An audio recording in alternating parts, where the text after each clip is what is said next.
ಇನ್ನು ವಿಶ್ವವಿಖ್ಯಾತ ನಾಡಹಬ್ಬ ದಸರಾಗೆ ದಿನಗಣನೆ ಶುರುವಾಗಿದೆ.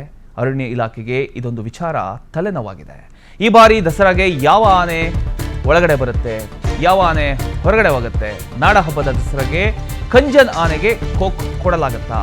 ಈ ಬಾರಿ ದಸರಾಗೆ ಭೀಮ್ ಆನೆ ಬರೋದು ಡೌಟ್ ಇದೆಯಾ? ಮದದ ಕಾರಣಕ್ಕೆ ಭೀಮ ವರ್ತನೆಯಲ್ಲಿ ಒಂದಿಷ್ಟು ಬದಲಾವಣೆಗಳು ಕಾಣಿಸ್ತಾ ಇದ್ದಾವೆ. ಹರ್ಷ ಆನೆ, ಶ್ರೀಕಂಠ ಆನೆಗೂ ಕೂಡ ಕೋಕ್ ಕೊಡ್ತಕ್ಕಂಥ ಒಂದು ಸಾಧ್ಯತೆ ಕೂಡ ಇದೆ. ಮುಂದಿನ ವಾರದಲ್ಲಿ ಆನೆಗಳ ಪಟ್ಟಿಯನ್ನು ಅರಣ್ಯ ಇಲಾಖೆ ಮಾಡುತ್ತೆ. ಸೊ ಈಗ ಅರಣ್ಯ ಇಲಾಖೆಗೆ ಇದೊಂದು ತಲೆನೋವಾಗಿ ಪರಿಣಮಿಸಿದೆ. ಏನು ಮಾಡಬೇಕು ಅಂತ ಗೊತ್ತಾಗ್ತಾ ಇಲ್ಲ. ದಸರಾ ಬೇರೆ ಹತ್ರ ಬಂತು.